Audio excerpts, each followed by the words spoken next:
সামনে বলি, একবার এক স্বামী আর স্ত্রী দুজনে ঝগড়া লেগেছে। স্বামী স্ত্রীর ঝগড়ায় বেচারা স্বামী দুর্বল হয়ে গেছে, স্বামীর স্ত্রীর সামনে আর পেরে উঠছে না। না পারিয়া শেষ পর্যন্ত বলল, ঠিক আছে, তোমার মতো দাজ্জাল মার্কা বউর সাথে আমি আর থাকবো না, আমি চললাম, আমি এবার বিদেশেই চলে যাব, দেশেই থাকবো না। স্ত্রী কিছু বলতেছে না।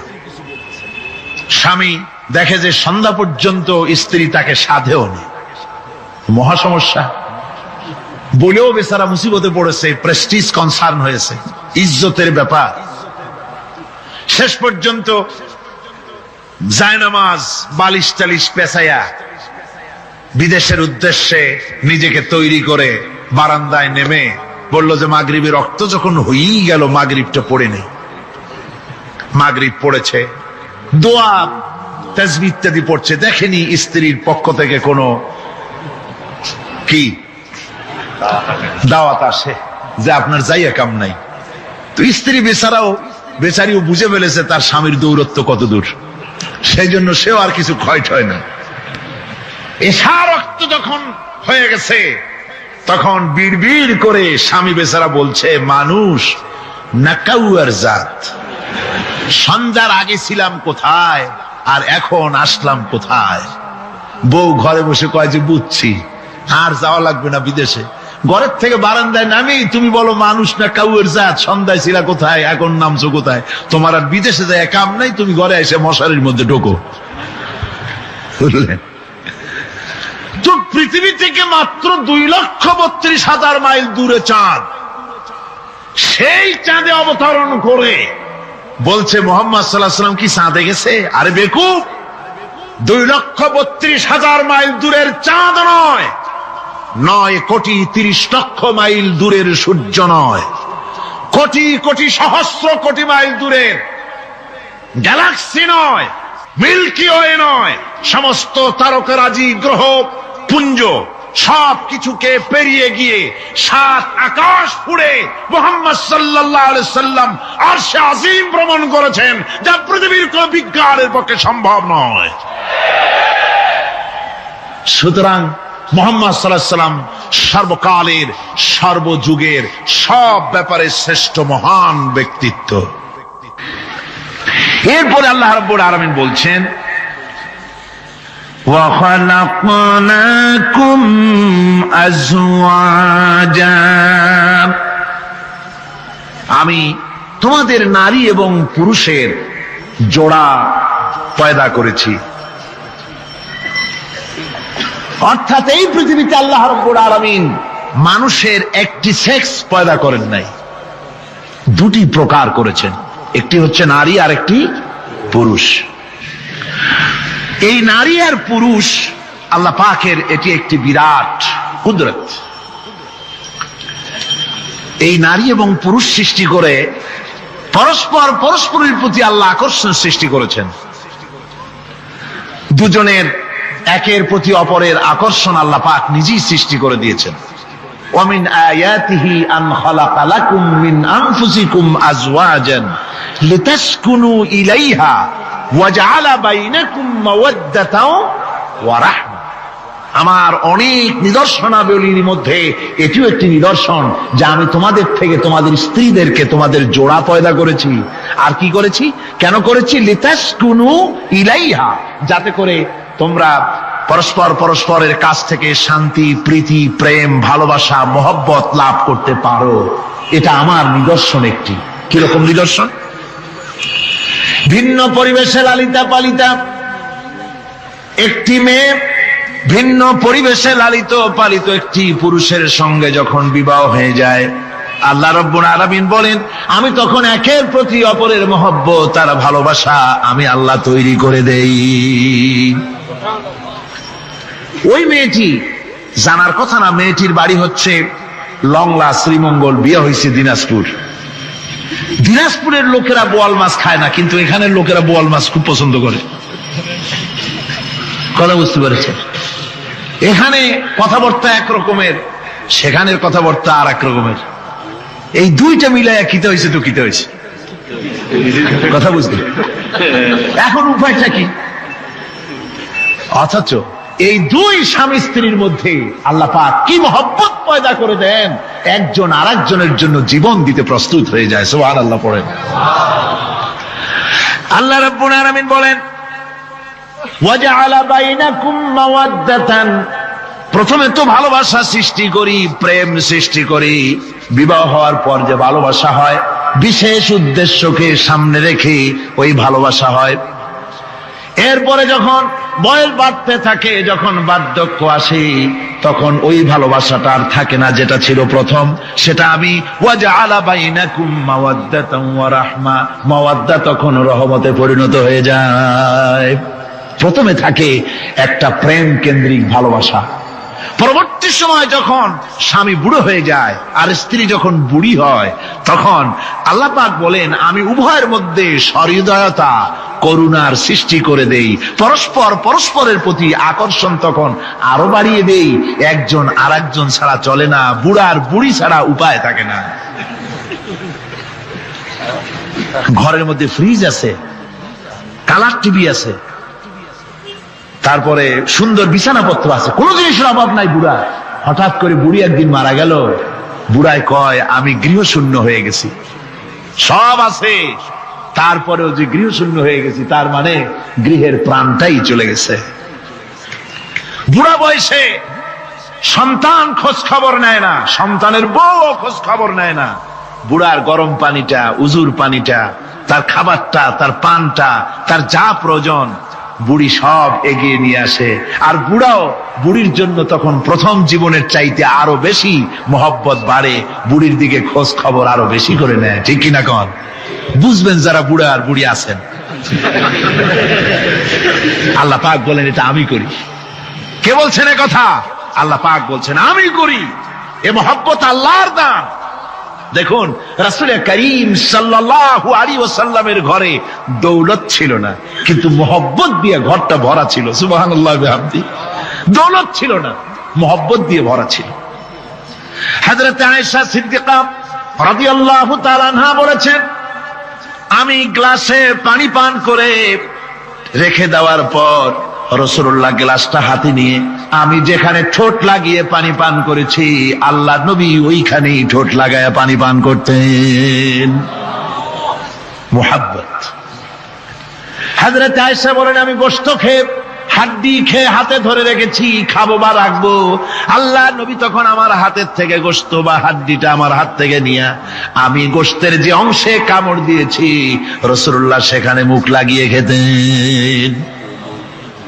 দৌলত ছিল না হুজুরের ঘরে এক ফোঁটাও, কিন্তু মোহব্বত ছিল ঘরটা ভরা। হযরত আয়েশা বলেছেন রাসূলুল্লাহ কাজ করে কষ্ট করে ঘরের ভিতরে ফিরে যখন দেখেছেন রান্না বান্না সারা হয় নাই, হুজুর ক্ষুধার্ত অথচ আমার রান্না শেষ হয় নাই, নবীজি রাগ করেন নাই, অসন্তুষ্ট হন নাই, ভুরু কুঞ্চিত করেন নাই, চোখ গরম করেন নাই, বরং আমার কাছে বসে রান্না বান্নায় আমাকে আল্লাহর নবী বিশ্ব নবী মুহাম্মদ রাসূলুল্লাহ সাল্লাল্লাহু আলাইহি ওয়াসাল্লাম আমাকে সহযোগিতা করেছেন। স্বামী স্ত্রীর ভালোবাসা হচ্ছে স্বর্গীয় নিয়ামত, জান্নাতের নিয়ামত। সুবহানাল্লাহ পড়েন। যেই ঘরে স্বামী আর স্ত্রীর মধ্যে সাপ আর বেজির সম্পর্ক, দাঁড় কুমড়োর সম্পর্ক, এই ঘরটা যতই বিদেশি আধুনিক সৌন্দর্যের উপকরণাদি দিয়ে ভরপুর থাকুক না কেন, এই ঘরটা, এই বিল্ডিংটা জাহান্নামের টুকরা। ঠিক না?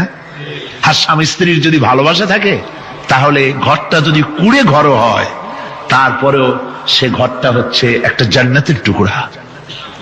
অনেক স্ত্রী আছে স্বামীর সাথে মহব্বত নাই, উল্টো পাল্টা কারবার। ওই রকম এক স্বামীর কাছে খবর আসছে যে আপনি তো এই গ্রামের মাতবাড়ি করেন, বিচার আচার করতেছেন, আপনার বউ তো গোসল করতে গিয়ে পড়ে গেছে নদীর মধ্যে। তো লোকটা দৌড় দিয়েছে, দৌড়ে গেছে, যায় কয় যে কোন জায়গায় পড়ছে, কয় যে এইখানে পড়ছে। লোকটা তখন জোয়ারের পানি যাচ্ছিল এইদিকে, লোকটা দৌড় দিছে উল্টা দিকে। লোকেরা কয় যে মিয়া তোমার বউ পড়েছে এইখান থেকে জোয়ারের পানি এদিকে যায়, তুমি উল্টা দৌড়াও কেন? মাতবার বলছে যে দেখো এটা হচ্ছে আমাদের ইন্টারনাল অ্যাফেয়ার্স, এটা বুঝবা না। এই স্ত্রী সারাটি জীবন আমার উল্টা চলেছে। আমি যদি বলেছি 100, সে বলেছে 335। আমি যদি বলেছি এখন দিনের 12টা, সে বলেছে এখন রাত 3:35। সম্পূর্ণ উল্টা সারা জীবন যে চলেছে। সে যে নদীতে পড়ে জোয়ারে গেছে আমি তা বিশ্বাস করি না, উল্টাই গেছে। এই রকমের এক শ্রেণী আছে, স্বামী উল্টা থাকে, স্ত্রী উল্টা থাকে, এরকমও হয়। সুতরাং স্বামী এবং স্ত্রীর মধ্যে মহব্বত আর ভালোবাসা এটি মাবুদের একটি বিরাট নেয়ামত। অন্যের স্ত্রীর দিকে তাকালে কাম ভরে, খারাপ নজরে তাকালে জেনার গুনাহ হবে। হাত দিয়া ধরলে কাম ভাবে জেনার গুনাহ হবে। কিন্তু কোন স্বামী যদি তার স্ত্রীর দিকে প্রেম ভরে ভালোবাসা ভরে তাকায়, আর স্ত্রীর হাতকে প্রেম আর ভালোবাসার সাথে যদি স্ত্রীর হস্ত ধারণ করে, কিতাবে এসেছে স্বামী এবং স্ত্রীর উভয়ের সগীরা গুনাহ আল্লাহ রাব্বুল আলামিন মাফ করে দেন। আল্লাহ পাক বলছেন, আমি তোমাদের থেকে তোমাদের জোড়া, তোমাদের স্ত্রীদেরকে পয়দা করেছি এবং পরস্পর পরস্পরের প্রতি ভালোবাসা এবং মহব্বত সৃষ্টি করে দিয়েছি। আজকে কথা উঠেছে সমাজে, আজকে কথা উঠেছে নারীর অধিকার নিয়ে। বলা হচ্ছে ইসলাম নারীকে, নারীর অধিকার ক্ষুণ্ণ করেছে। বলে না? বলে কিনা বলেন? আমাদের দেশে এই জন্য নারী পক্ষ, নারী সমাজ, নারী আন্দোলন পরিষদ, তারপরে এরকম অনেক আন্দোলন তারা বানিয়েছে। আর পত্র পত্রিকায় নানান রকমের ইসলাম সম্পর্কে তারা লিখছে। একটা পত্রিকা আজকে সকালে আমাকে একজন দিল, তার মধ্যে লিখেছে, হাদিসের বরাত দিয়েছে, তার মধ্যে লিখছে যে রাসূলুল্লাহ বলেছেন পৃথিবীর সব কিছু হচ্ছে ভোগের সামগ্রী, সেই ভোগের মধ্যে উত্তম ভোগের সামগ্রী হচ্ছে নারী। নাউযুবিল্লাহি মিন যালিক, এমন কথা রাসূলুল্লাহ বলেন নাই। হাদিসের নাম দিয়া তারপরে হুজুর যা বলেন নাই সেই সব কথা বলে বলে নারীদেরকে ইসলামের প্রতি বীতশ্রদ্ধ করাবার জন্য চেষ্টা চালানো হচ্ছে। অথচ নারীদের ব্যাপারে মুহাম্মদ সাল্লাল্লাহু আলাইহি ওয়াসাল্লাম সবচাইতে উত্তম কথা বলেছেন। এত সুন্দর কথা পৃথিবীতে আর কেউ বলে নাই, আর কেউ বলে নাই। নারী আজ অধঃপাতিতা, নির্যাতিতা। এই নির্যাতন থেকে, অধঃপতন থেকে নারীকে কে রক্ষা করতে পারে? ইসলাম। জোরে বলেন, কে পারে? কেবলমাত্র ইসলাম পারে, আর কেউ পারে না। নারী যখন তাদেরকে মেয়ে হয়েছে শোনা মাত্র তার বাপ তাকে মাটির নিচে পুঁতে রাখতো, আছাড় মেরে মেরে ফেলে দিত। যখন তাদেরকে কবর দিয়ে দিত জীবিত অবস্থায়, সেই সময় রাসূলুল্লাহ এসে নারীদের সম্মান দিলেন, মর্যাদা দিলেন। রাসূলুল্লাহ বললেন, আমার কাছে 3টা জিনিস প্রিয়, একটি হচ্ছে নামাজ, একটি হচ্ছে সুগন্ধি, আর একটা হচ্ছে স্ত্রী। নারীর যখন কোনো মর্যাদা নাই তখন নারীর মর্যাদা হুজুর দিলেন। যখন কন্যা সন্তান হওয়া আভিজাত্যের বিপরীত, কন্যা সন্তান হওয়া পুরুষের জন্য একটা অপমানকর। এখন আমাদের সমাজেও আছে, স্ত্রী গর্ভবতী হয়েছে, বন্ধুদের কাছে বলে ফেলেছে আগেই, সন্তান হয়ে গেছে, কিন্তু কোনো খোঁজ খবর নাই। বন্ধুরা একদিন হঠাৎ জিজ্ঞেস করে, তোমার স্ত্রী গর্ভবতী হয়েছে? তারপরে তা তো অনেক দিনের কথা, কি হইল তা তো বললা না। কয় যে আশা তো করছিলাম হবে ছেলে, কিন্তু হয়েছে মেয়ে, সেই জন্য আর টেলিফোন করা, খবর দেওয়া জরুরত বোধ করিনি। আছে না এমন? আছে। আবার বারবার মেয়ে হয় বলে আমাদের দেশে তালাকের ঘটনা পর্যন্ত আছে। বারবার মেয়ে হয়, ছেলে হয় না মোটেও, তালাক দিয়ে দেয়। আচ্ছা, ওই মেয়েটারই, ওই স্ত্রীরই যদি এখানে হাত থাকে ছেলে বা মেয়ে হওয়ার ব্যাপারে, মানুষের যদি হাত থাকে, তাহলে দায়ী শুধু স্ত্রী হতে যাবে কেন? পুরুষ তুমিও তো দায়ী। তাহলে আসলে ছেলে এবং মেয়ে হওয়ার জন্য স্বামী এবং স্ত্রী কেউ দায়ী নয়। ব্যাপারটি আল্লাহ। ব্যাপারটি কার? আল্লাহ রাব্বুল আলামিন বলেছেন, আমি যাকে খুশি কন্যা দান করি, যাকে খুশি শুধু ছেলে দান। বলছেন, আমি তাদের মধ্যে মনোমালিন্যটা দূর করে দিয়ে এসেছি। ফাতেমা আমার কলিজার টুকরা, যে ফাতেমাকে ব্যথা দেয় সে আমি মুহাম্মদ সাল্লাল্লাহু আলাইহি ওয়াসাল্লামকে ব্যথা দেয়। রাসূল পাক সাল্লাল্লাহু আলাইহি ওয়াসাল্লাম কন্যাদেরকে এভাবে মর্যাদার কথা বলেছেন।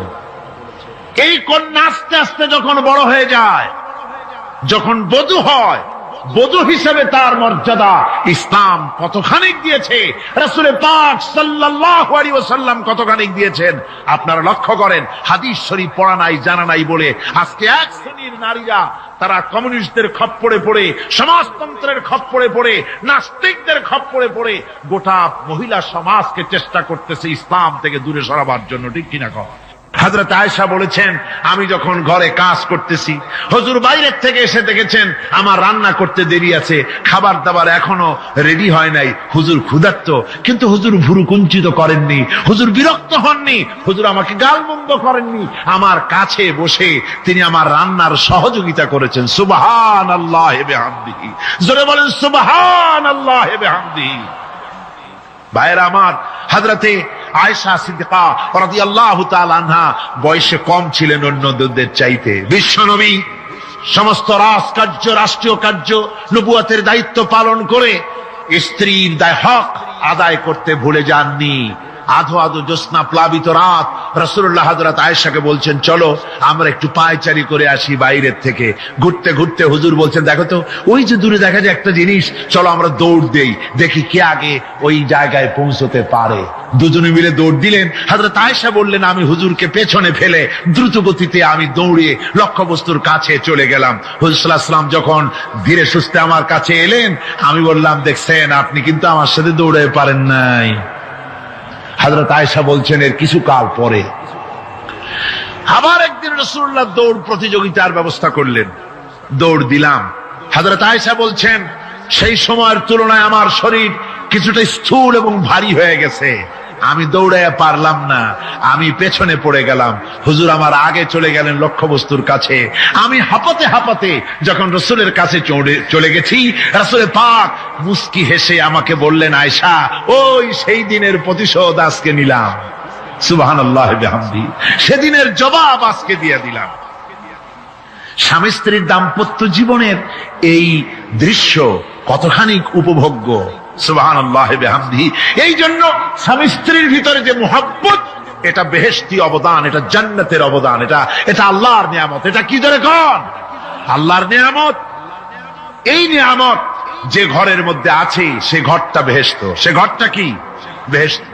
আর আপনার ঘরের মধ্যে রেডিও আছে, টিভি আছে, ফ্রিজ আছে, ডিসি আছে, এসি আছে, কত কিছু আছে, কিন্তু স্বামী স্ত্রীর মধ্যে সাপে আর বেজির সম্পর্ক, দাঁড় কুমড়ার সম্পর্ক। এই ঘরটা জাহান্নামের শামিল। আছেন এক পদের স্ত্রী, স্বামীও আছে এরকম এক পদের স্বামী আছে, সমানে পিটায় মেয়ে লোক, পিটাইতেই থাকে। রাসূলুল্লাহ বলেছেন, খবরদার স্ত্রীদেরকে মেরো না, দাসীদের মতো প্রহার করো না, তাহলে আগামী রাত্রে যখন তার কাছে তুমি যাবে তখন কি তোমার শরম করবে না?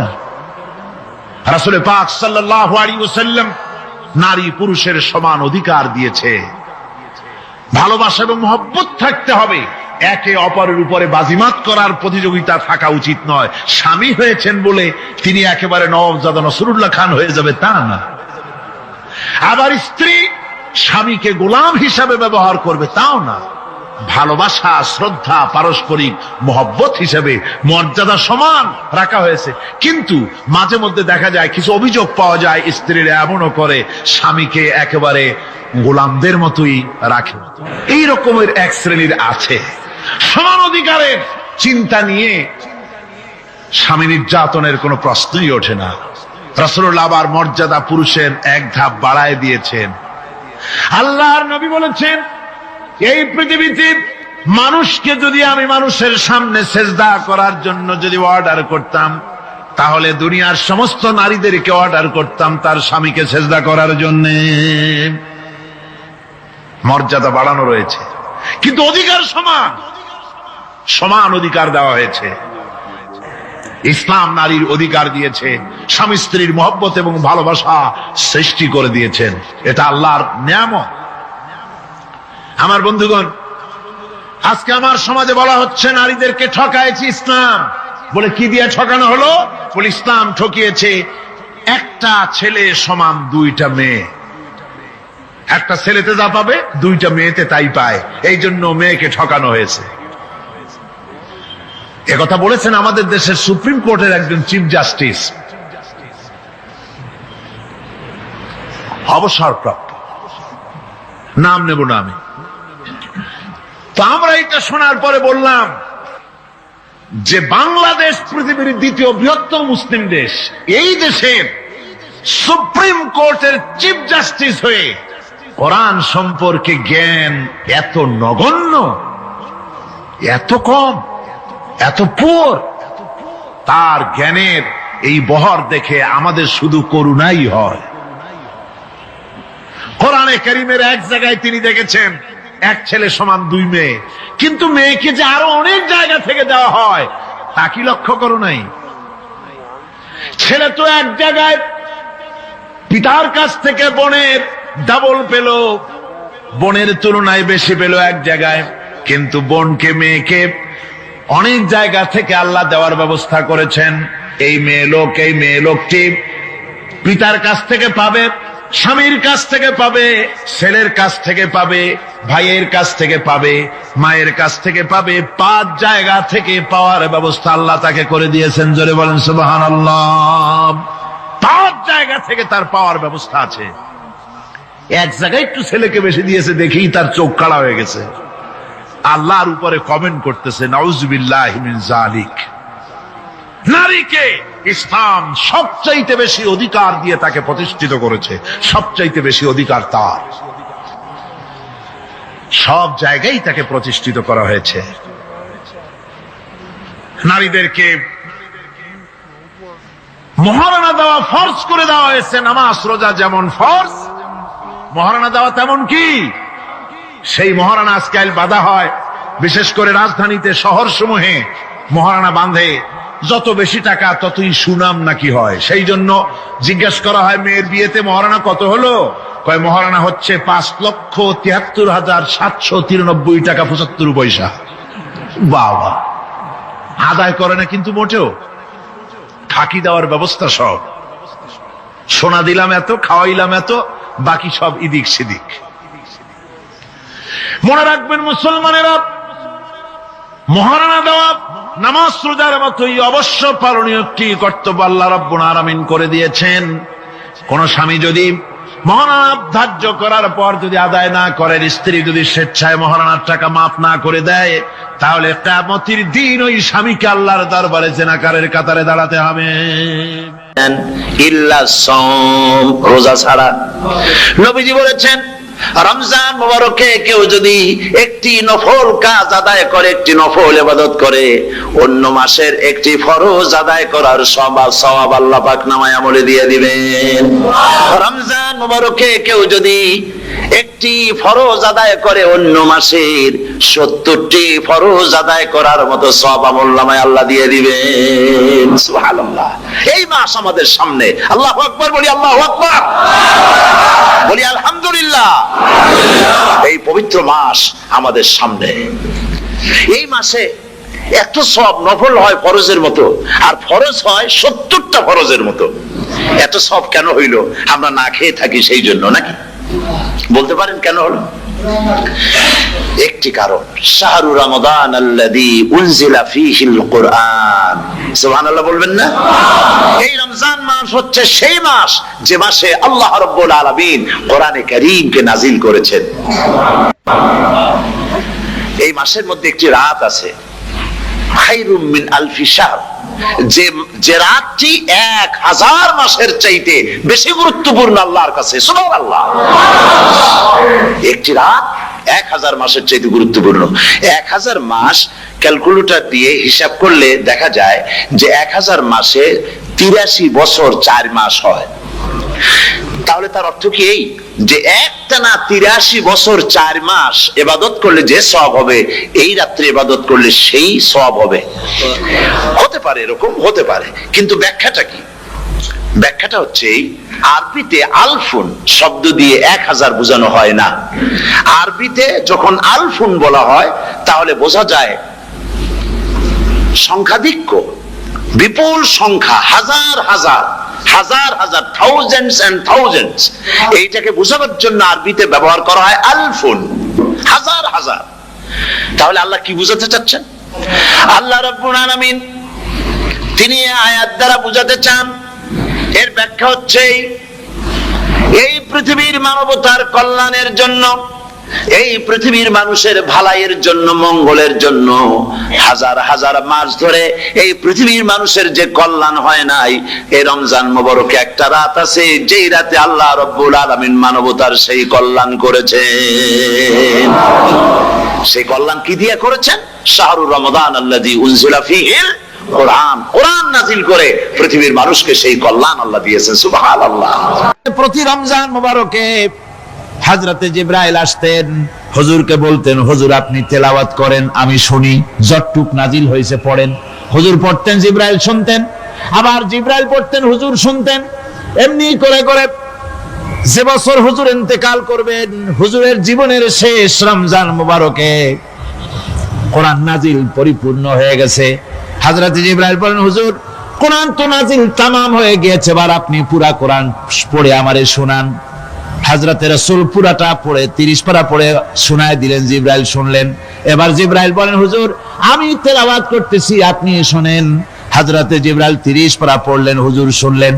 আবার হযরত জিবরাইল বলেন, হুজুর আবার আপনি পড়েন। হুজুর পড়লেন, জিবরাইল শুনলেন, আবার জিবরাইল পড়লেন, হুজুর শুনলেন। তার মানে হলো হুজুর যে বছর ইন্তেকাল করলেন, ওই বছরের রমজান মোবারকে হযরত জিবরাইল 2 বার পড়েছেন, হুজুর শুনেছেন, আর হুজুর 2 বার পড়েছেন, জিবরাইল শুনেছেন, যাতে করে একটা জের জবর, একটা আয়াত, একটা সেমিকোলন যেন বাদ না পড়ে যায়। শাহরু রমাদান আল্লাযী উনজিলা ফীহিল কুরআন, রমজানের পবিত্র মাসে আমি অবতীর্ণ হয়েছি। সুবহানাল্লাহ। যদি প্রশ্ন করা হয়, রমজানে তো আসছো, কিন্তু প্রথম নাজিল হয়েছিল কোন সময়? ওটা কি দিন ছিল না রাত ছিল? কোরআন তার জবাবে বলে, ইন্না আনজালনাহু ফি লাইলাতিল কদর, কদরের পবিত্র রাতে আমি এই পৃথিবীতে আমার আগমন ঘটেছিল। যদি প্রশ্ন করা হয়, বুঝলাম সবই, কেন নাজিল হয়েছে তুমি? এই পৃথিবীতে তোমার আসার উদ্দেশ্য কি? মূল কাজটা কি? এই প্রশ্ন যদি করা হয়, কোরআনে কারীম তার জবাবে বলে, শোনো কেন এসেছি।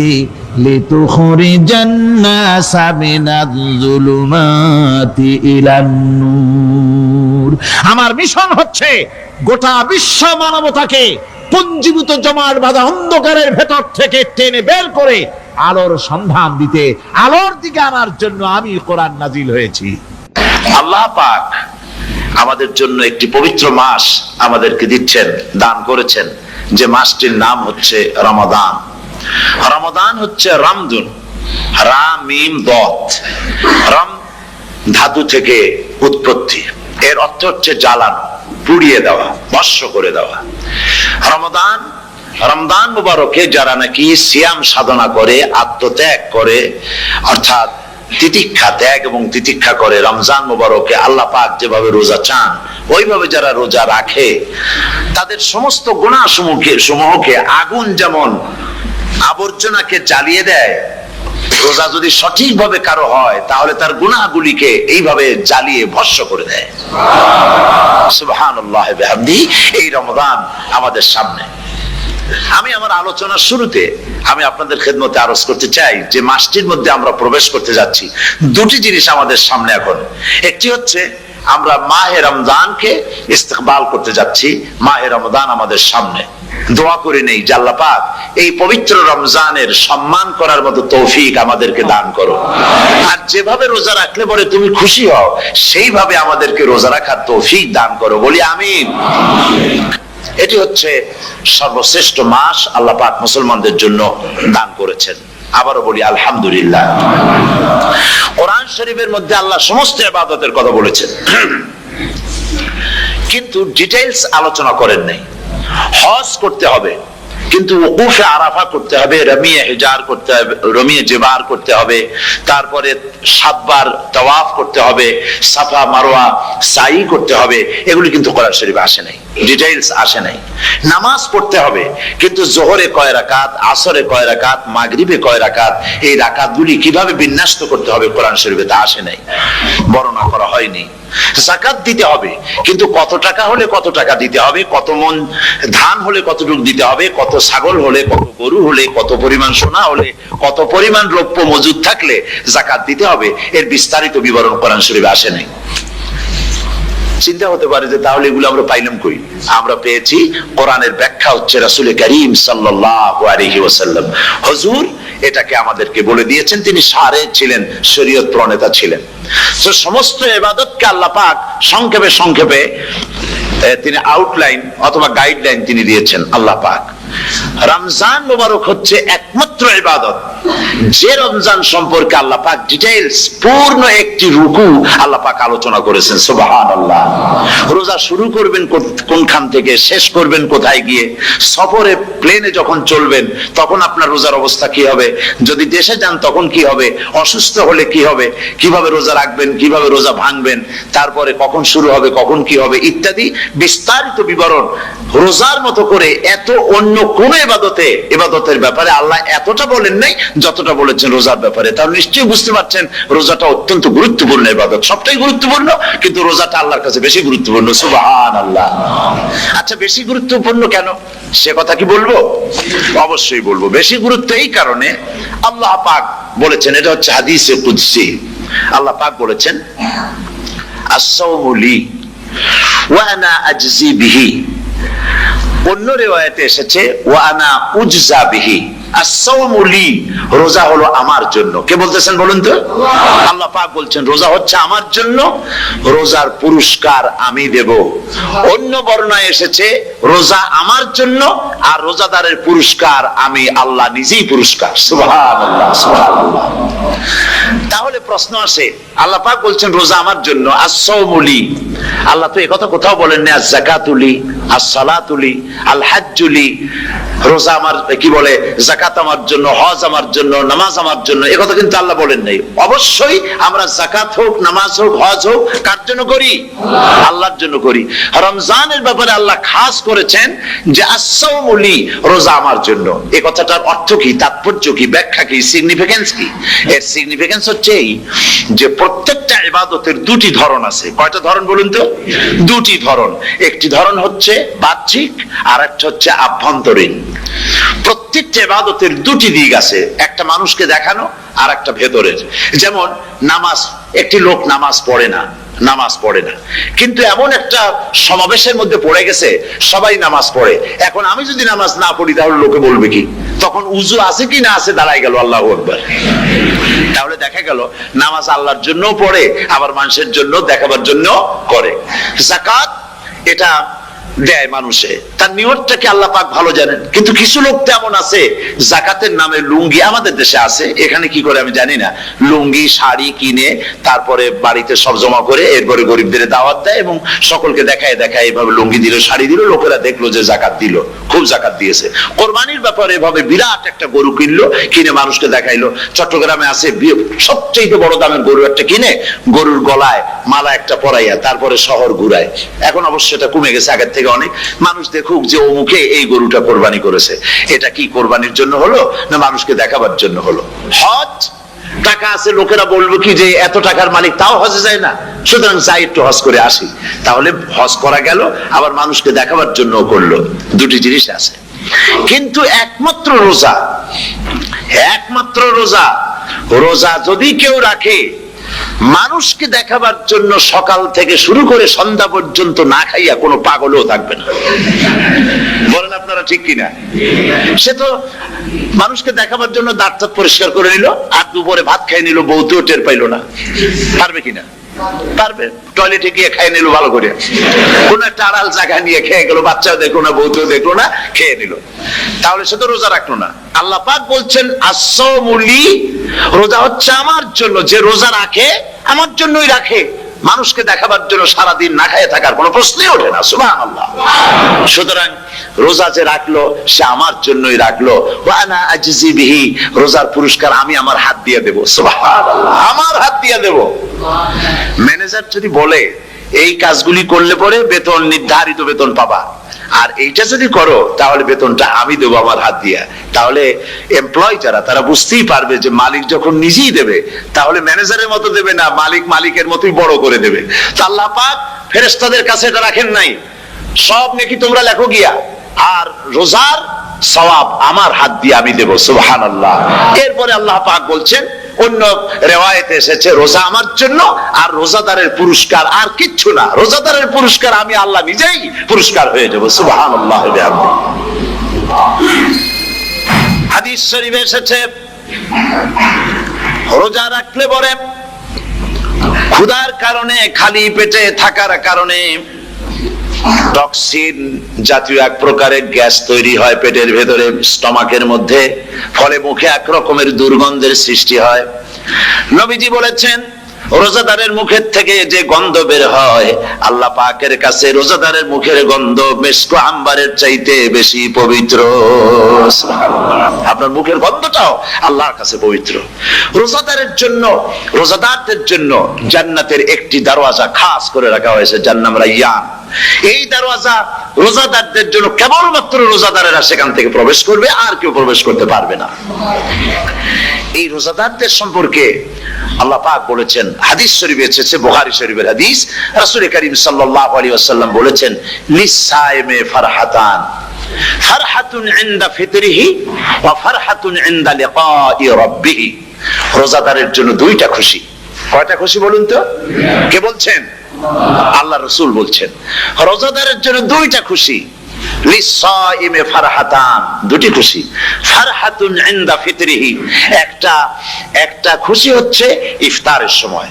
এই ফিতরিহিতে, এই ফিতরিহি দুটি কথা, এই একটি কথার দুটি ব্যাখ্যা হয়। একটা হচ্ছে ইফতারের সময়, ইফতারের কথা বলা হয়েছে, আর ঈদের কথাও এর মধ্যে বলা হয়েছে।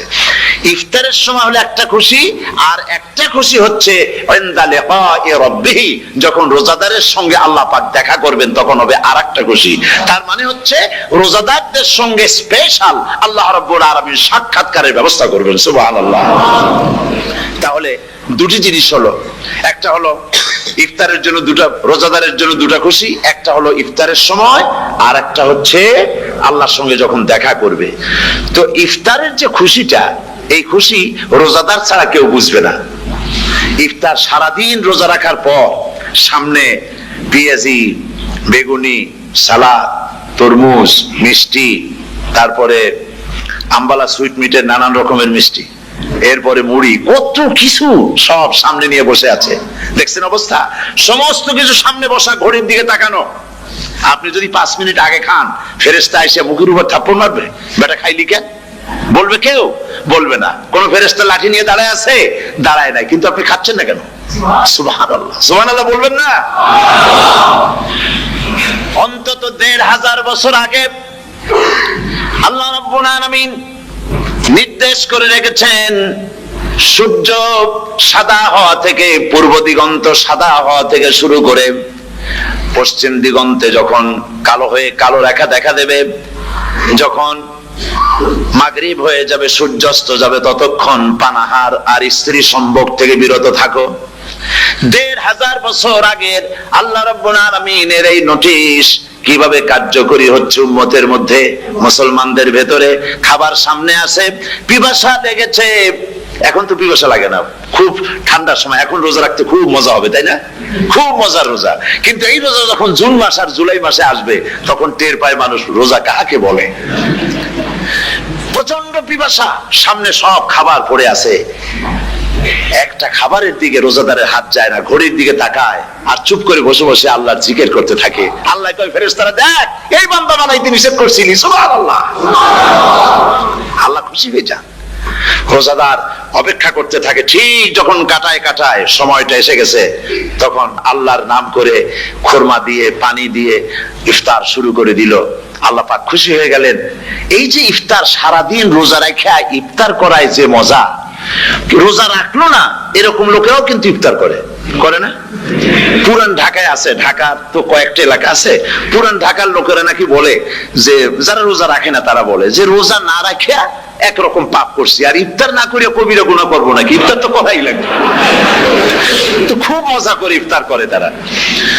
তো সারাদিন রোজা রেখে পেঁয়াজি, ছোলা, বুট, মুড়ি খাওয়ায় যে মজা, সারাদিন ভাত খাইয়া তারপরে ইফতারের শরীক হওয়া, ছাগলে ঘাস খাইলে যেমন লাগে ওইরকম তার মুখে লাগে, এই মজা পাবে না। রোজাদারের যে মজা লাগে সেই মজা সে পাবে না। সারা মাস রোজা থাকার পর, আল্লাহর হুকুম মেনে সারা রাত রোজা রাখার পর, তারপরে ঈদের দিনে জামা কাপড় পরিষ্কার করে, শেরওয়ানি গায়ে লাগাইয়া, পাঞ্জাবি পরে, আতর মেখে, এরপরে ঈদের জামাতে যখন দাঁড়ায় যায়, সে যে মজা পায়, সারা মাস রোজা রেখে ঈদের জামাতে গিয়ে সে যে মজা পায়, যে রোজা রাখলো না, ঈদের দিনে খুব জামা, পাজামা, সেন্ট এগুলো মেখে টেকে প্রথম কাতারে গিয়ে দাঁড়ায় গেছে, ও সেই মজা পাবে না। ওর মনের মধ্যে একটা সোর সোর ভাব থেকেই যায়। সে মনে মনে ভাবে, এই জামাত আমার না, জোর করে আসছি, এখানে দাঁড়াবার যোগ্যতা আমার নাই। মনের মধ্যে সে একটা অপরাধী ফিল করে, সে ফিল করতে থাকে। সুতরাং রোজাদারের জন্য দুইটা খুশি, একটা হচ্ছে ইফতারের সময়, আর একটা খুশি হবে যখন আল্লাহ তাদেরকে দেখা দেবেন। সুবহানাল্লাহ। এই রোজা আল্লাহ পাক দান করেছেন। আচ্ছা, কি জন্য রোজা আমাদের দিলেন? এই জন্য দিয়েছেন যে একটা মাস পৃথিবীর মুসলমানরা না খেয়ে থাকুক দিনের বেলায়, ওই না খেয়ে থাকার যে খাবারগুলি বাঁচবে, এগুলি আল্লাহ অন্য কোন এলাকার মানুষদের খাওয়াবেন নাকি? এই জন্য করেছেন রোজা, এই জন্য করেন নাই। রোজার ফজিলত আল্লাহর নবী বলেছেন, রমজান মুবারকের এত ফজিলত, মানুষ যখন কোন ইবাদত করে, আল্লাহ পাক সেই ইবাদতের নেক আমলের সওয়াব 10 থেকে শুরু করে 700 পর্যন্ত বাড়ায় দেন। 10 থেকে শুরু করে 700 বাড়ায় দেন, ইল্লা সাওম, রোজা ছাড়া। নবীজি বলেছেন, রমজান মুবারকে কেউ যদি একটি নফল কাজ আদায় করে, একটি নফল ইবাদত করে, অন্য মাসের একটি ফরজ আদায় করার সওয়াব আল্লাহ পাক নামায়ে আমলে দিয়ে দিবেন। রমজান মুবারকে কেউ যদি একটি ফরজ আদায় করে, অন্য মাসের 70টি ফরজ আদায় করার মতো সওয়াব আমল নামায়ে আল্লাহ দিয়ে দিবেন। সুবহানাল্লাহ। এই মাস আমাদের সামনে, আল্লাহু আকবার বলি, আল্লাহু আকবার বলি, আলহামদুলিল্লাহ। এই পবিত্র মাস আমাদের সামনে, এই মাসে এত সব নফল হয় ফরজের মতো, আর ফরজ হয় 70টা ফরজের মতো। এত সব কেন হইল? আমরা না খেয়ে থাকি সেই জন্য নাকি? বলতে পারেন কেন হলো? একটি কারণ, শাহরু রমাদান আল্লাযী উনজিলা ফীহিল কুরআন।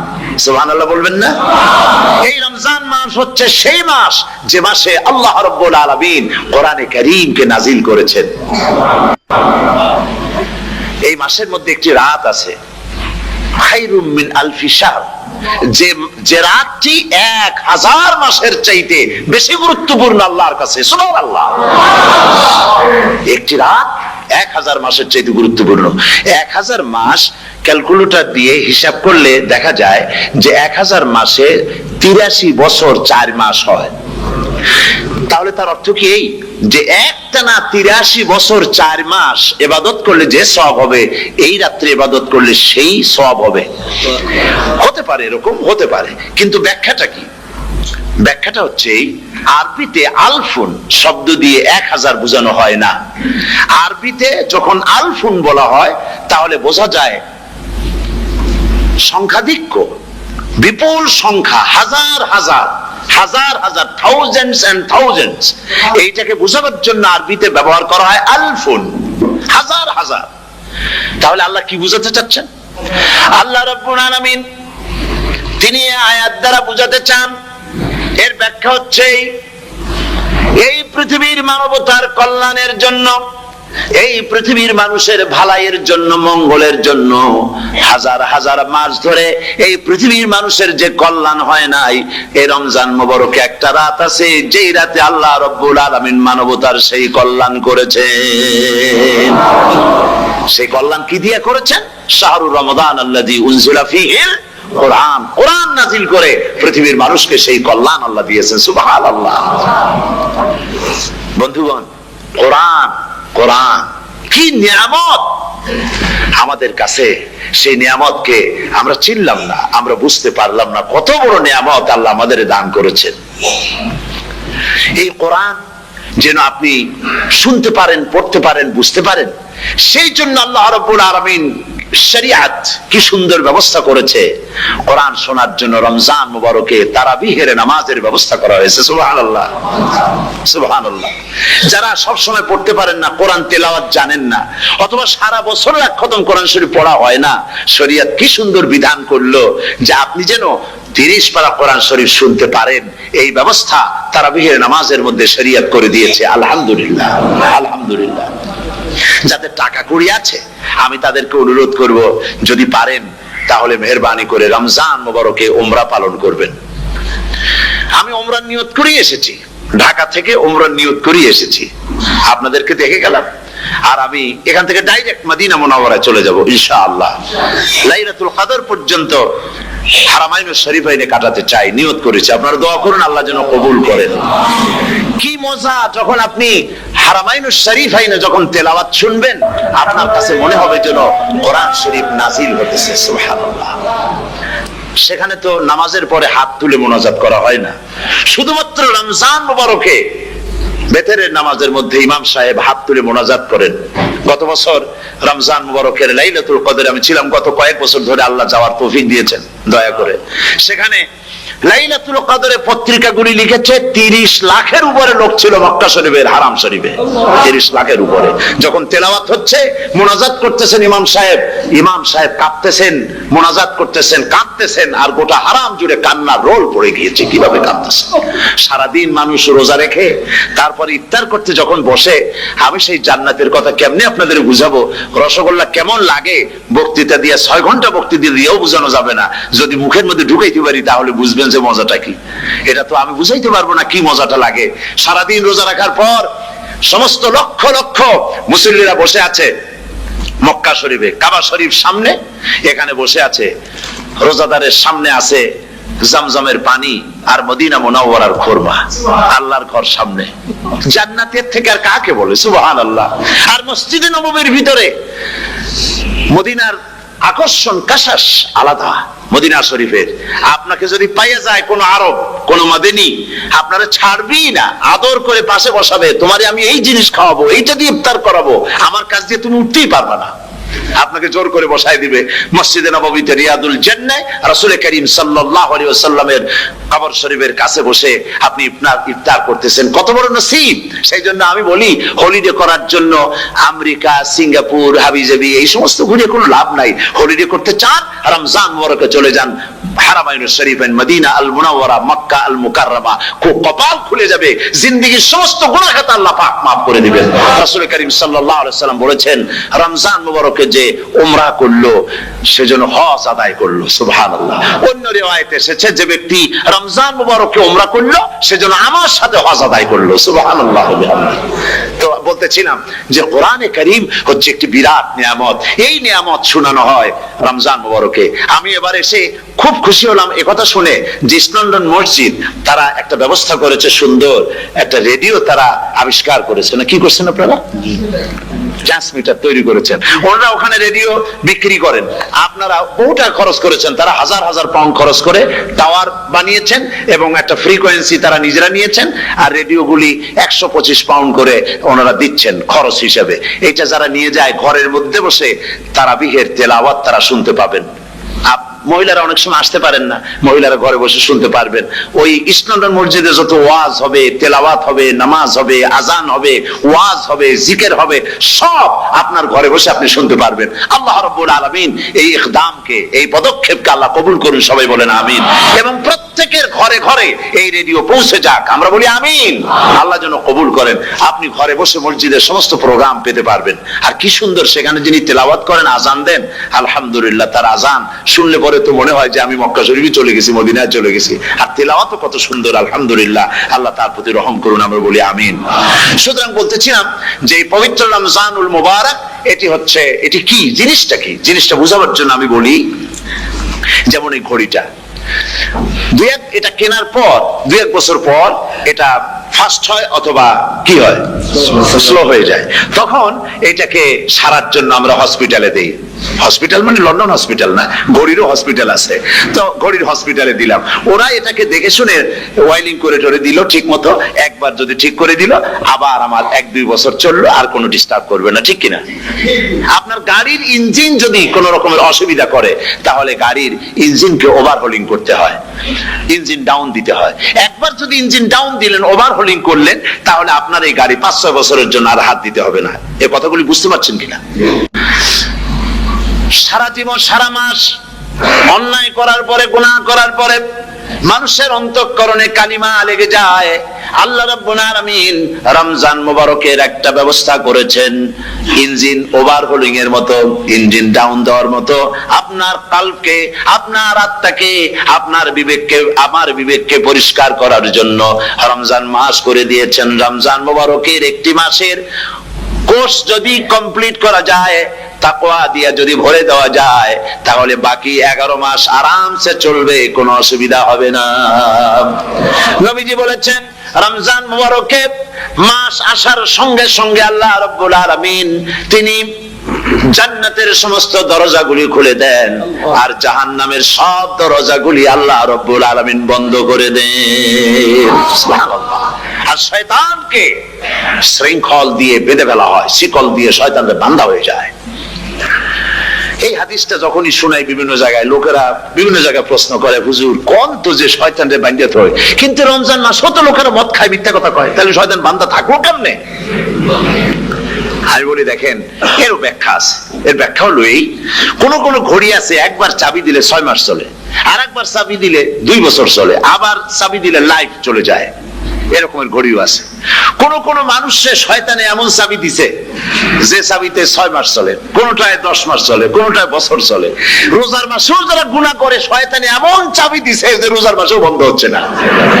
এরা শয়তানের খপ্পরে পড়ে গেছে। আল্লাহ এই চাবি থেকে মুসলমানদেরকে হেফাজত করুন, বলি আমিন। জোরে বলেন আমিন। শয়তান থেকে পানাহ কেউ দিতে পারে না, কোন গভর্নমেন্ট পারবে না। ব্রিটিশ গভর্নমেন্ট পারবে নাকি? American government? কেউ পারবে না। শয়তান থেকে পানাহা দিতে পারে কেবলমাত্র কে? ওই আল্লাহ রাব্বুল আলামিন আমাদেরকে শিখায় দিয়েছেন, শয়তানের ওয়াসওয়াসা থেকে আমার কাছে পানাহা চাও। আউযু বিল্লাহি মিনাশ শাইতানির রাজিম। বিতাড়িত মরদুদ শয়তানের ওয়াসওয়াসা থেকে পানাহা চাই, আল্লাহর কাছে পানাহা চাও। আল্লাহ পাক বলেন, আমি পানাহা দিতে পারি শয়তানের ওয়াসওয়াসা থেকে।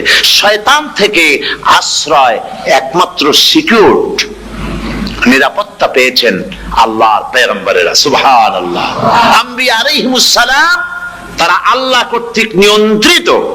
শয়তানের ক্ষমতা নাই পয়গম্বরদের কাছে যাওয়া। চতুর্সীমানার ভেতরে শয়তান প্রবেশ করে কোন নবীকে ওয়াসওয়াসা দিতে পারবে না, বলি সুবহানাল্লাহ।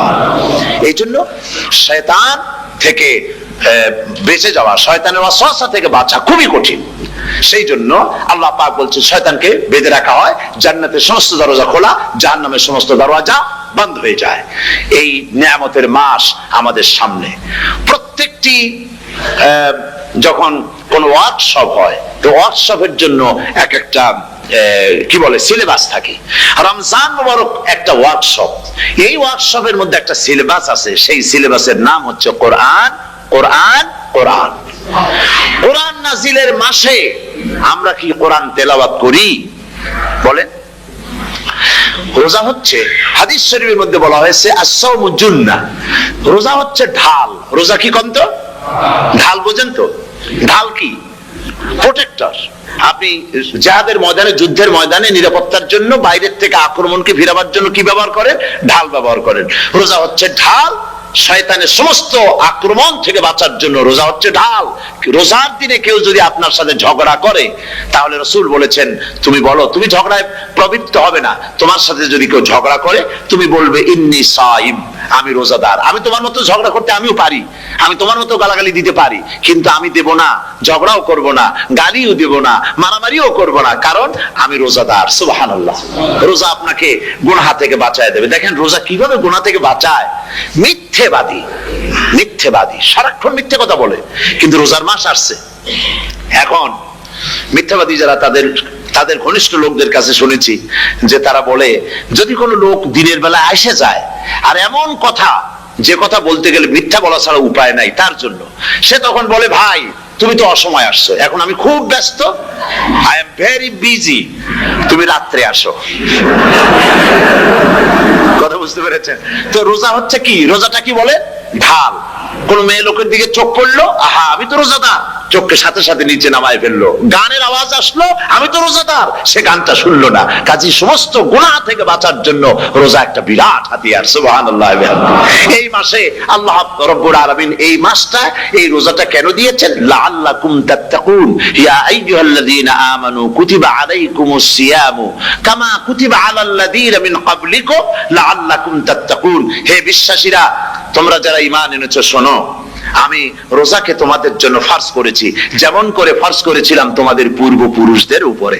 রোজা শুধু আমাদের উপরে ফরজ হয়েছে তা না, আমাদের আগে যারা যেসব নবীরা আসছিলেন তাদের উপর রোজা কি ছিল, ফরজ ছিল। সুতরাং এই রোজা তোমাদের উপরে ফরজ, এই জন্য লাআল্লাকুম তাত্তাকুন, যাতে করে তোমরা কি হতে পারো, পরেজগার হতে পারো। কি হতে পারো? পরেজগার, মুত্তাকি হতে পারো, আল্লাহকে ভয় করতে পারো। একমাত্র আল্লাহর ভয় মানুষকে ভালো বানাতে পারে। একটা মানুষ জান্নাতে যাওয়ার জন্য, জাহান্নাম থেকে বাঁচার জন্য একটা জিনিস, কয়টা জিনিস বলেন? একটি জিনিস যদি ভেতরে থাকে তাহলে সমস্ত গুনাহ থেকে বাঁচতে পারে। আর একটি জিনিস যদি না থাকে তাহলে এমন কোন কাজ নাই পৃথিবীতে যা সে করতে পারে না। সেই কাজটার নাম কি? তাকওয়া। সবাই বলেন, কাজটার নাম কি? তাকওয়া।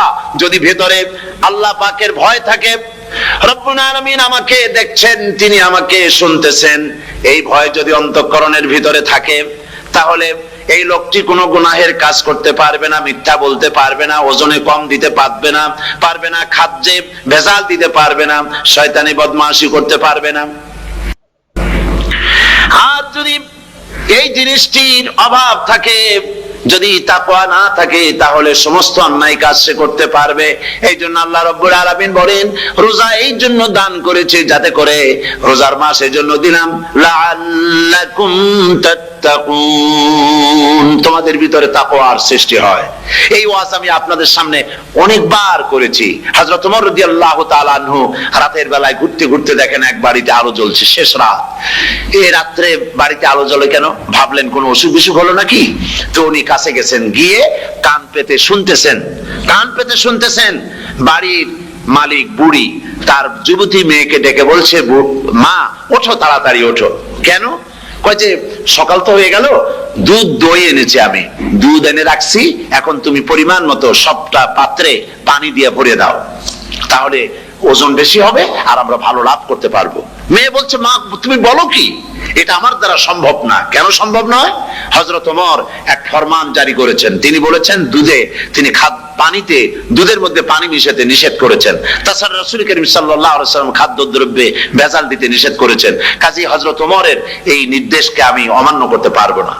মা বলছে, দেখো ওমর এখন তো ঘুমাইতেছে, এত রাত্রে তিনি কি এখানে আসছেন নাকি আমাদের এই কারবার দেখতে? তুমি পানি মিশাও ইচ্ছে মতো।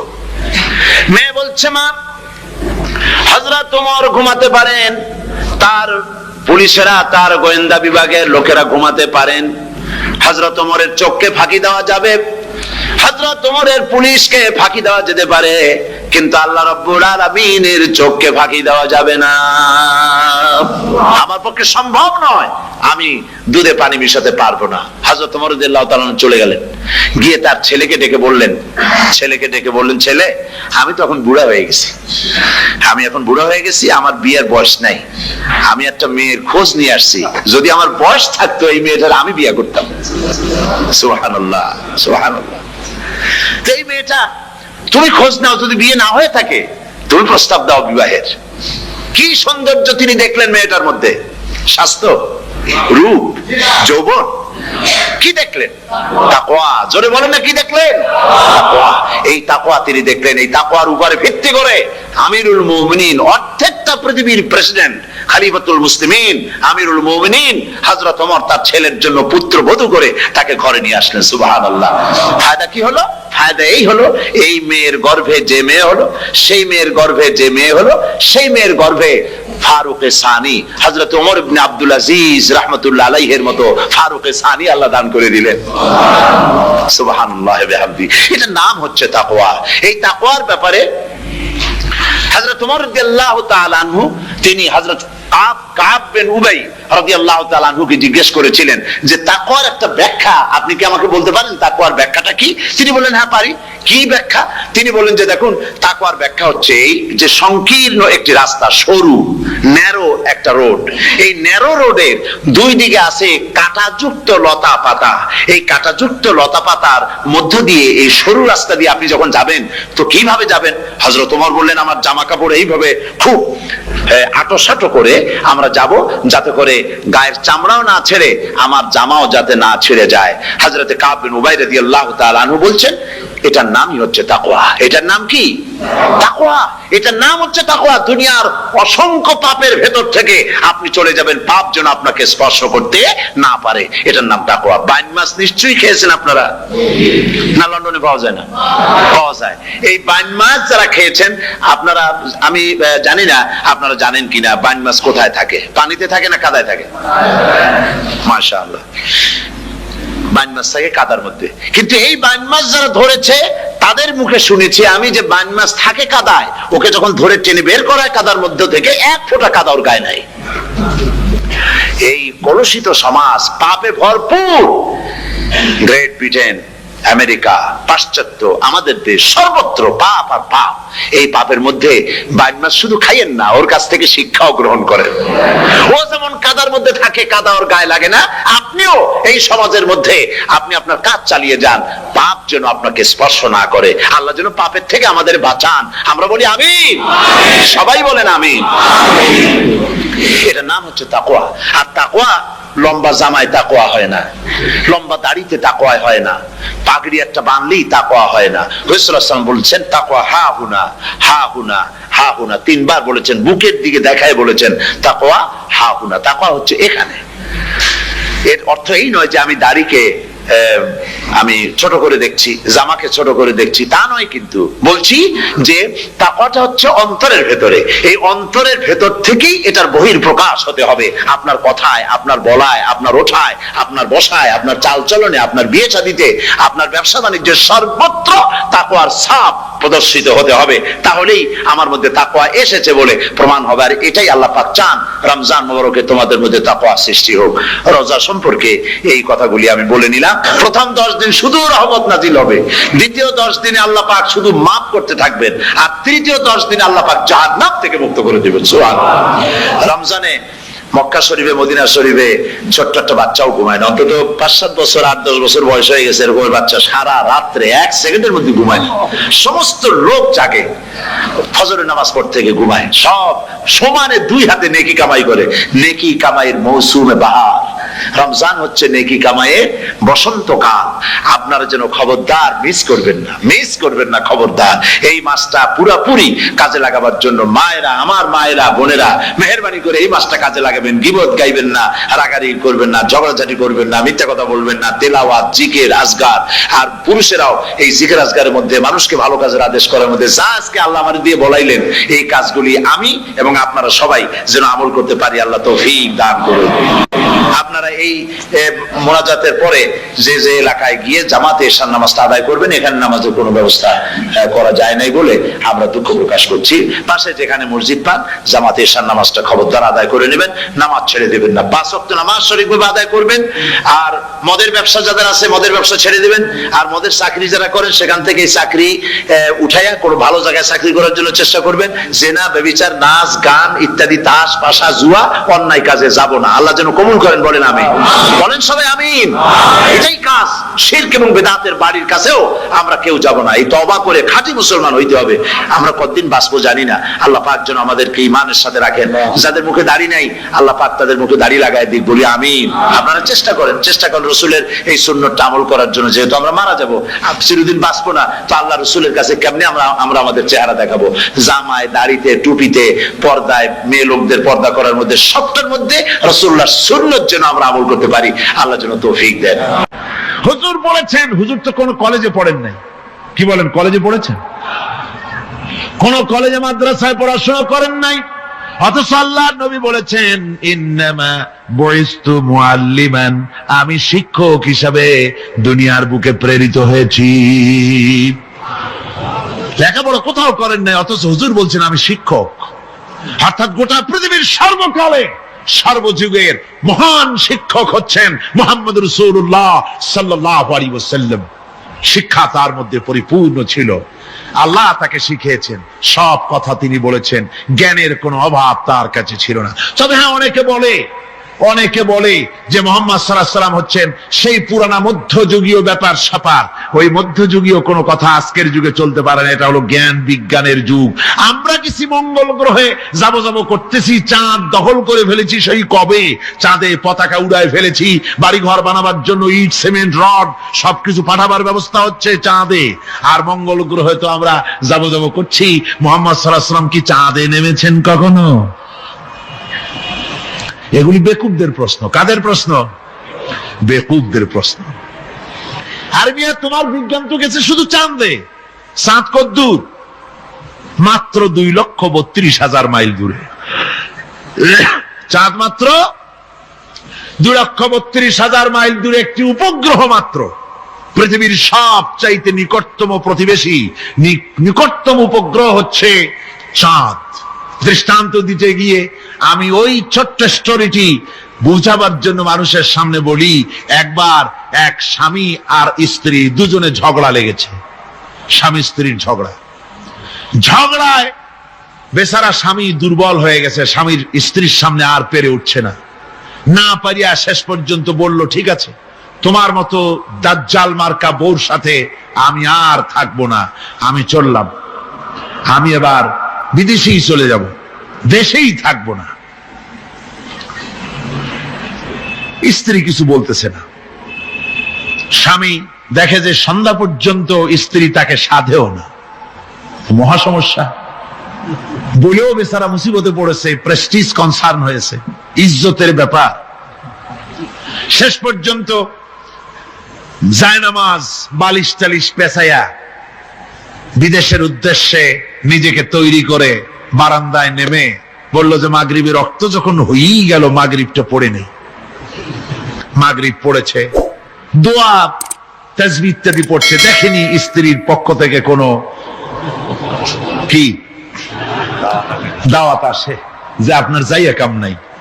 তো স্ত্রী বেচারিও বুঝে ফেলেছে তার স্বামীর দৌরত্ব কত দূর, সেই জন্য সেও আর কিছু ক্ষয় হয় না। এশা রক্ত যখন হয়ে গেছে তখন বিড়বিড় করে স্বামী বেচারা বলছে, মানুষ নাকাউয়ার জাত, সন্ধ্যার আগে ছিলাম কোথায় আর এখন আসলাম কোথায়। বউ ঘরে বসে কয় যে বুঝছি, আর যাওয়া লাগবে না বিদেশে।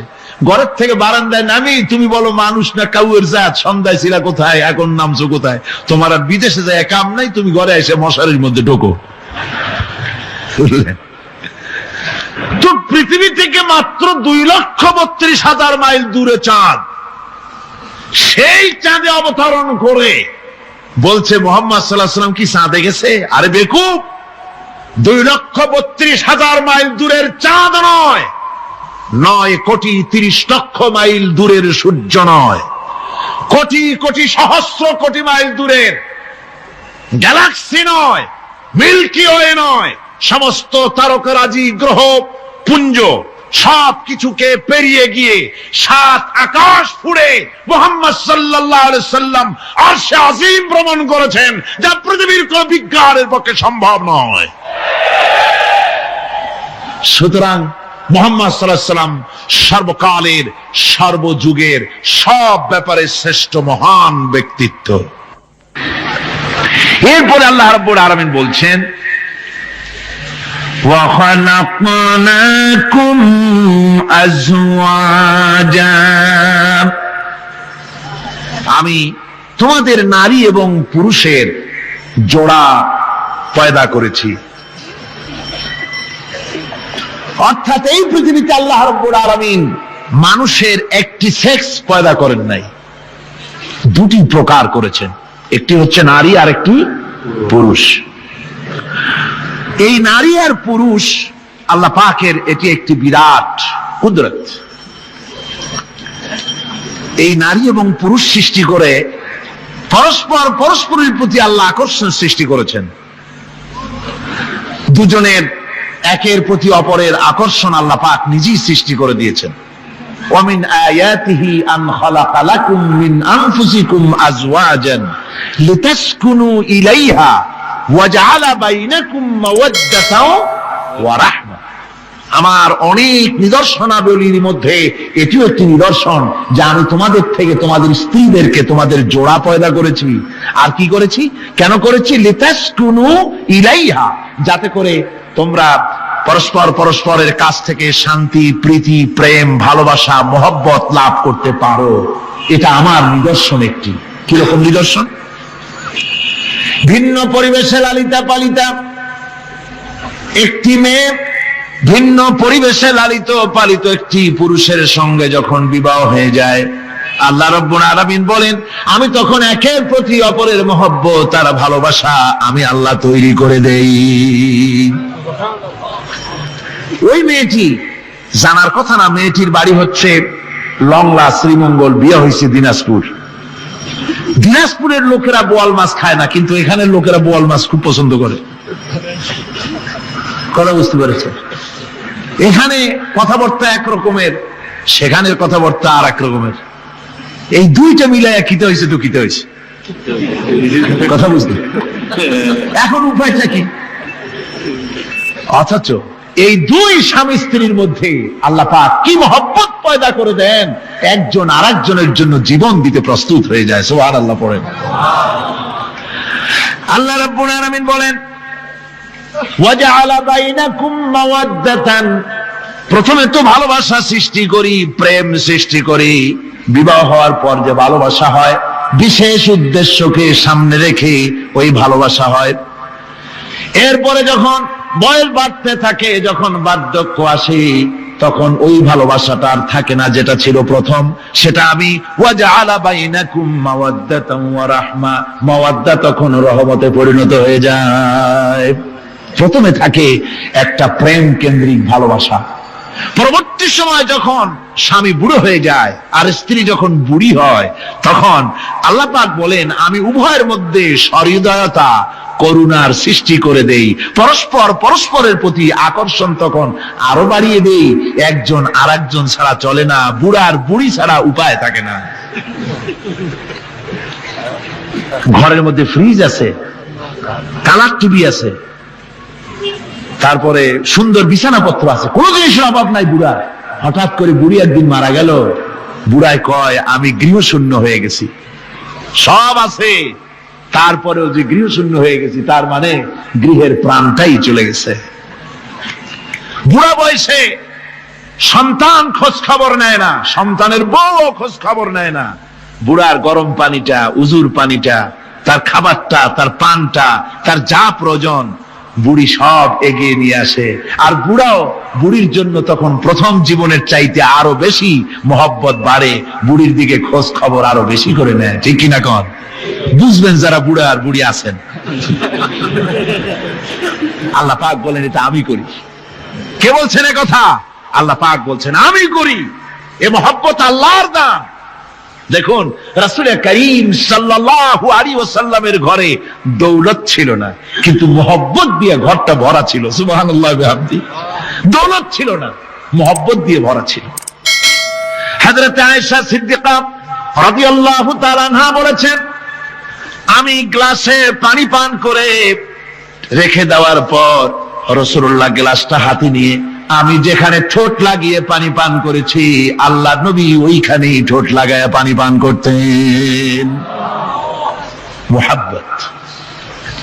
হযরত আয়েশা বলেন আমি গোশত খেয়ে, হাড্ডি খেয়ে হাতে ধরে রেখেছি, খাবো বা রাখবো।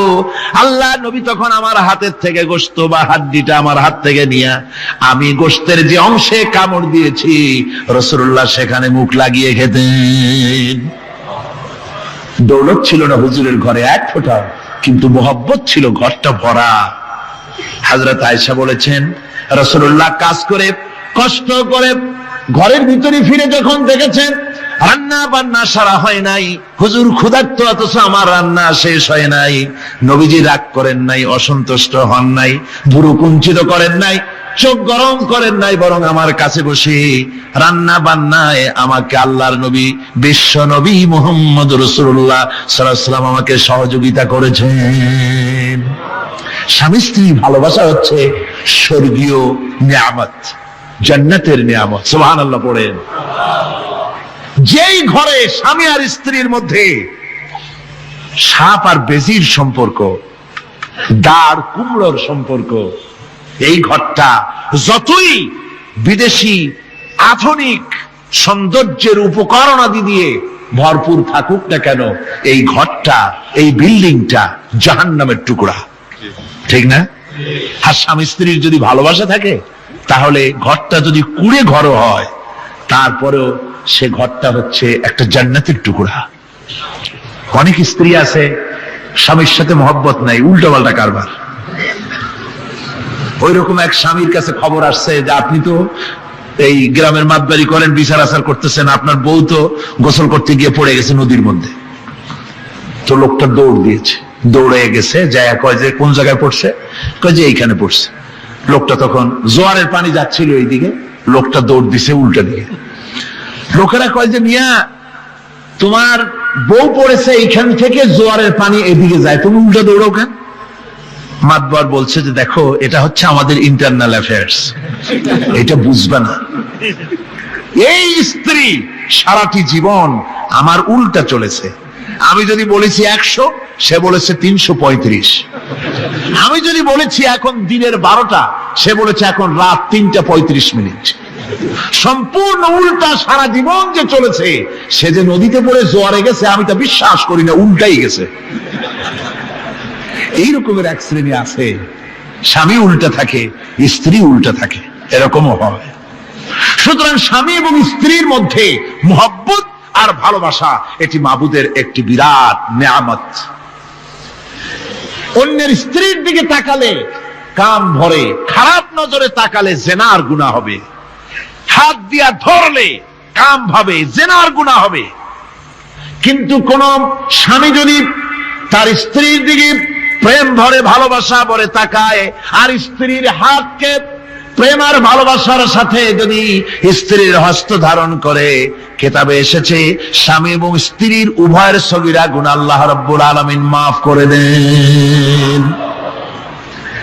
আল্লাহ পাক বলছেন, আমি তোমাদের থেকে তোমাদের জোড়া, তোমাদের স্ত্রীদেরকে পয়দা করেছি এবং পরস্পর পরস্পরের প্রতি ভালোবাসা এবং মহব্বত সৃষ্টি করে দিয়েছি।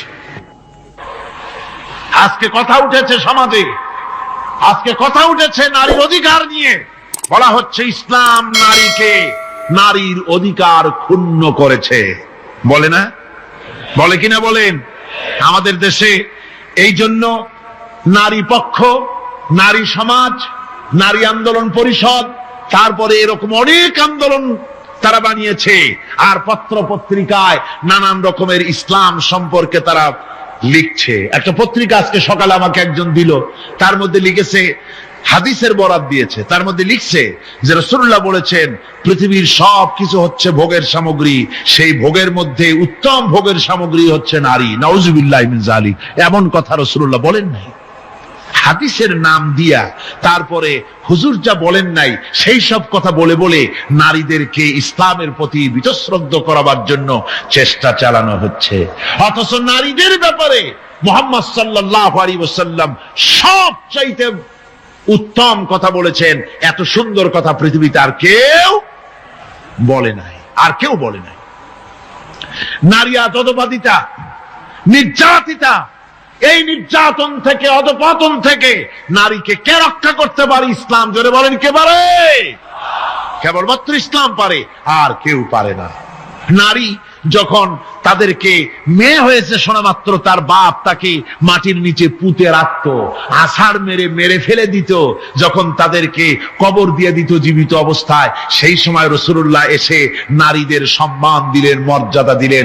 রাসূলুল্লাহ বললেন, আমার কাছে 3টা জিনিস প্রিয়, একটি হচ্ছে নামাজ, একটি হচ্ছে সুগন্ধি, আর একটা হচ্ছে স্ত্রী। নারীর যখন কোনো মর্যাদা নাই, তখন নারীর মর্যাদা হুজুর দিলেন। যখন কন্যা সন্তান হওয়া আভিজাত্যের বিপরীত, কন্যা সন্তান হওয়া পুরুষের জন্য একটা অপমানকর। এখন আমাদের সমাজেও আছে, স্ত্রী গর্ভবতী হয়েছে, বন্ধুদের কাছে বলে ফেলেছে আগেই, সন্তান হয়ে গেছে, কিন্তু কোনো খোঁজ খবর নাই। বন্ধুরা একদিন হঠাৎ জিজ্ঞেস করে, তোমার স্ত্রী গর্ভবতী হয়েছে, তারপরে তা তো অনেক দিনের কথা, কি হইলো তা তো বললা না। কয় যে আশা তো করছিলাম হবে ছেলে, কিন্তু হয়েছে মেয়ে, সেই জন্য আর টেলিফোন করা খবর দেওয়া জরুরত বোধ করিনি। আছে না এমন? আছে। আবার বারবার মেয়ে হয় বলে আমাদের দেশে তালাকের ঘটনা পর্যন্ত আছে। বারবার মেয়ে হয়, ছেলে হয় না মোটেও, তালাক দিয়ে দেয়। আচ্ছা, ওই মেয়েটারই, ওই স্ত্রীরই যদি এখানে হাত থাকে ছেলে বা মেয়ে হওয়ার ব্যাপারে, মানুষের যদি হাত থাকে, তাহলে দায়ী শুধু স্ত্রী হতে যাবে কেন? পুরুষ তুমিও তো দায়ী তাহলে। আসলে ছেলে এবং মেয়ে হওয়ার জন্য স্বামী এবং স্ত্রী কেউ দায়ী নয়, ব্যাপারটি আল্লাহ। ব্যাপারটি কার? আল্লাহ রাব্বুল আলামিন বলেছেন, আমি যাকে খুশি কন্যা দান করি, যাকে খুশি শুধু ছেলে দান করি, যাকে খুশি তারে ছেলেও দেই মেয়েও দেই, আর যাকে খুশি আমি কিছুই দেই না। এ সবটাই আমার হক। সুতরাং রাসূল পাক সাল্লাল্লাহু আলাইহি ওয়াসাল্লাম বলেছেন, খবরদার মেয়েদের বাপকে, মেয়ের বাপকে গালি দিও না। বারবার মেয়ে হয় বলে অনেকে মেয়ের বাপকে গালি দেয়, তাচ্ছিল্য করে, টিটকারি করে।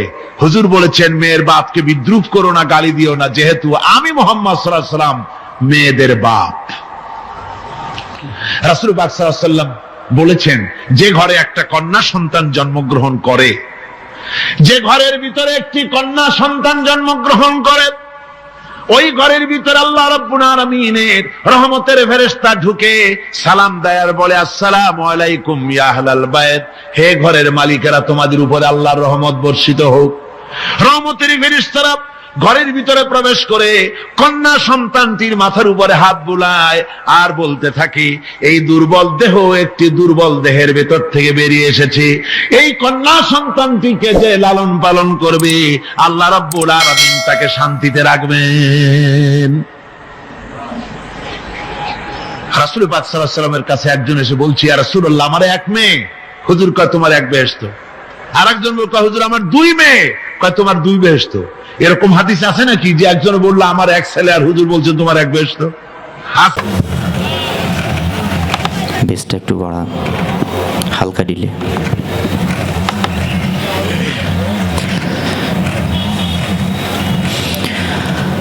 আজ কেন কাঁদো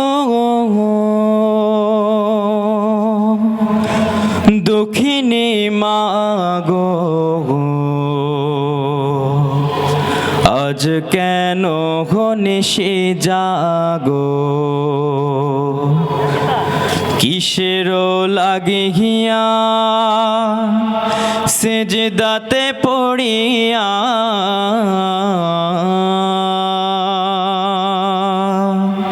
কিসের লাগিয়া সেজদাতে পড়িয়া, আমারই সুখ তুমি মাঙ্গো। আজ কেন কাঁদো দক্ষিণী মাগো, আজ কেন নিশি জাগো, আজ কেন নিশি জাগো। যাতনা দিয়েছি মা জন্মের কালে, যতন করে লালন পালন করিলে, নিজে ভালো খাও নে আরামে ঘুমাও নে, ও মাগো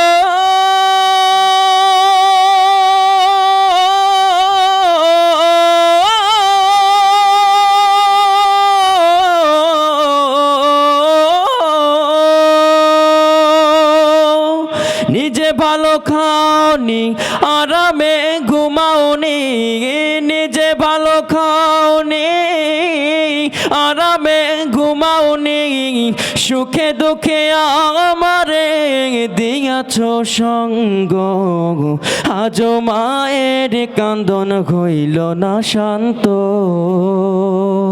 আজ কেন গো কাঁদো দুঃখিনী মাগো, আজ কেন গো নিশি জাগো, আজ কেন গো নিশি জাগো। দিনে দিনে আমার মায়ের বয়স বেড়েছে, অসুখ বিসুখ মাকে কাতর করেছে। দিনে দিনে আমার মায়ের বয়স বেড়েছে, অসুখ বিসুখ মাকে কাতর করেছে।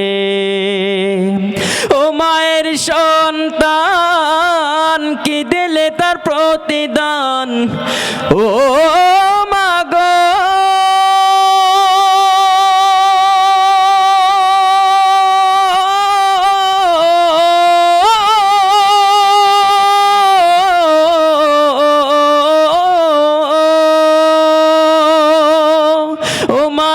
সন্তান কি দিলে তার প্রতিদান, ও মায়ের সন্তান কি দিলে তার প্রতিদান।